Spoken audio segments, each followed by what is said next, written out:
Donc, la première instruction DML qu'on verra, c'est l'instruction insert. Cette instruction-là, elle permet d'ajouter une nouvelle ligne à une table. C'est bon? Et pour cela, on devrait spécifier les champs ainsi que les valeurs pour ces champs-là. Si on ne spécifie pas les champs, donc on est dans l'obligation de, d'introduire les valeurs dans l'ordre à respecter les champs de la table. C'est-à-dire, c'est on va pas respecter les noms des champs, mais plutôt les types des données. C'est bon? On verra ça aussi donc en détail.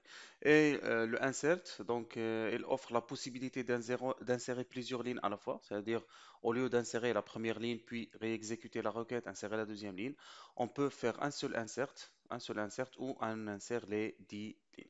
Et donc comme je viens de le dire, donc l'insertion elle se fait soit en indiquant les infos ou bien les informations pour chaque colonne existante en respectant l'ordre dans la table soit en spécifiant les colonnes, soit depuis une autre table. On verra ça aussi en détail. En spécifiant les colonnes, c'est-à-dire si j'ai, par exemple, une table, par exemple ici j'ai ID, nom, si vous voulez, et prénom. C'est bon.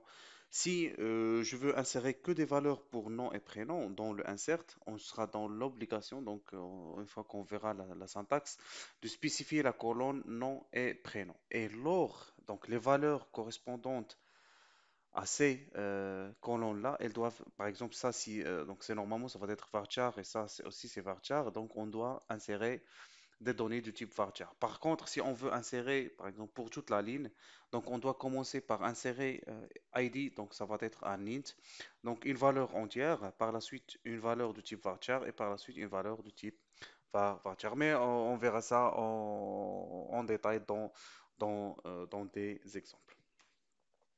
Donc, la syntaxe de la commande insert est la suivante. Donc, tout ce qui est entre crochets, c'est facultatif. On peut le mettre comme on peut ne pas le mettre.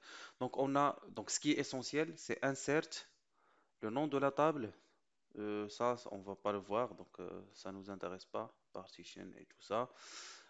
Pour les colonnes, on peut les spécifier comme on peut ne pas les spécifier. Donc, si on les spécifie pas, donc on doit respecter l'ordre dans la table. Mais vous ne vous inquiétez pas, donc on verra ça en détail.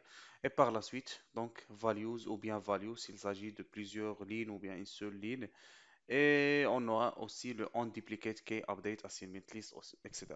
Donc ici, lors de l'insert, on peut dire est-ce que c'est low priority, delayed ou bien high priority. C'est bon, donc ça spécifie c'est plutôt pour tout ce qui est transaction, donc ça spécifie l'importance de la requête, si elle doit être traitée en premier lieu, si c'est pas vraiment trop essentiel, ainsi de suite. Le ignore, il permet d'ignorer les lignes qui vont ou bien qui vont provoquer une violation d'une contrainte. Surtout, donc les contraintes, c'est unique et si vous voulez, donc c'est la clé primaire. C'est bon. Donc si par exemple il y a une ligne, par exemple j'ai dans ma table donc ID ici, donc je vais insérer un donc et lors de la nouvelle insertion, donc j'ai mis un j'ai ici mentionné le ignore au lieu, parce que si je mentionne pas le ignore, le programme quand il va trouver un, et puisque ID c'est une primary key, et on avait dit que la primary key, donc c'est une combinaison du not nul et unique. Bon. Donc unique, il va trouver que un il se trouve déjà. Automatiquement, il va générer une erreur. C'est bon. Par contre, si on indique le ignore, il va pas générer une erreur, il va passer, il va annuler juste l'insertion de cette ligne-là, il va passer par la suite. Par contre, le onDuplicate key value, donc l'instruction qu'on a ici, elle permet de mettre à jour les lignes existantes si une ligne à insérer entraînerait une valeur en double. C'est-à-dire au cas où, par exemple, lors de l'insertion, donc j'ai ici mis 1, donc au lieu ici de faire l'insertion, il fera la mise à jour de certaines valeurs. Bon, donc on verra. Donc ça c'est le premier exemple, ou bien c'est la première syntaxe du insert. Et c'est la syntaxe la plus connue. Donc si, pour résumer un petit peu, donc juste cette syntaxe-là, parce que je suis sûr que vous l'avez déjà vu, qu'on l'a déjà utilisé. Donc le minimum, c'est insert, par exemple, into table ou bien le nom de la table si vous voulez. Donc je vais mentionner ça. Donc je vais supprimer ça. Donc tout ce qui est en rouge, c'est purement MySQL. Insert into. Par la suite, on aura nom table. Les colonnes, si on veut le spécifier. Par la suite, on aura values.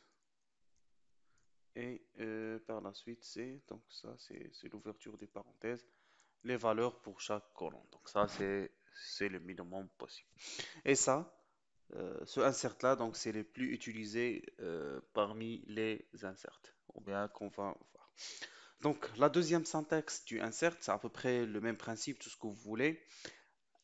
Ici, au lieu de spécifier value, par exemple, comme on a fait ici, donc insert into non table, colonne et valeur, ici on aura le set assignment. C'est bon? Donc on aura insert, si vous voulez, donc into amp. Et ici on aura set, par exemple ID reçoit 1, par exemple non reçoit, par exemple, reçoit le nom, ainsi de suite. C'est bon? Donc c'est comme si on est en train de dire la colonne, la valeur de la colonne, la colonne, la valeur de la colonne. C'est bon? Et etc. Mais on verra ça aussi en détail. Et finalement, on a le troisième cas, donc, qui est l'insertion des données à partir de notre table. Donc, pour ça, on utilisera, donc ça vous le connaissez déjà, ça vous le connaissez aussi, donc ça on avait dit que ça ne fera pas l'objet de cette formation-là. Donc, on spécifie les colonnes et par la suite, on a ici, on a une instruction, donc une instruction select, c'est bon? Donc l'instruction, elle va copier les données d'une table et les insère dans une autre table. Et elle requiert que les types de données des tables, sources et cibles correspondent. Et ça, c'est normal parce qu'on va récupérer des valeurs d'une table. Ça, c'est la colonne. Par exemple, supposons qu'on va récupérer cette ligne-là. Ici, on a par exemple, 1, 2, 3, 4, 5. Donc, c'est 1, 2, 3, 4 et 5. C'est bon. Donc, le type, bon, si on ne spécifie pas les colonnes, ou le nom de colonne, c'est-à-dire qu'on va, ce type-là doit correspondre au type qui se trouve ici, le type-là qui se trouve ici, ainsi de, si vous voulez, de suite. Donc, l'idée, c'est quoi? C'est qu'on aura, par exemple, insert, si vous voulez, into imp, ou bien la table employée, si vous voulez. Et par la suite, on peut spécifier comme on peut ne pas spécifier. Si, par exemple, on a, par exemple, on va prendre la colonne juste nom et prénom. C'est bon? Juste ces deux colonnes. Donc, on aura select nom, prénom, from, par exemple, personne ou bien une table. Comme ça, il va sélectionner juste nom, prénom. La valeur de nom va être mise dans la colonne, dans la première colonne parce que c'est elle qui se trouve ici. Donc, pour lui, il ne connaît pas les noms de colonnes et tout ça. L'essentiel pour lui, c'est que sinon il est de type varchar, ce qu'on doit sélectionner ici, ou bien la première colonne doit être de type varchar. C'est bon? Donc c'est la logique, c'est l'utilisateur qui doit en faire attention. Et par la suite, on a le prénom, et on a le prénom, c'est ça. Donc il va insérer ces valeurs-là, et on verra, si vous voulez, donc des exemples d'utilisation de ça pour qu'on puisse un petit peu bien apprendre ou bien consolider ce qu'on vient d'acquérir.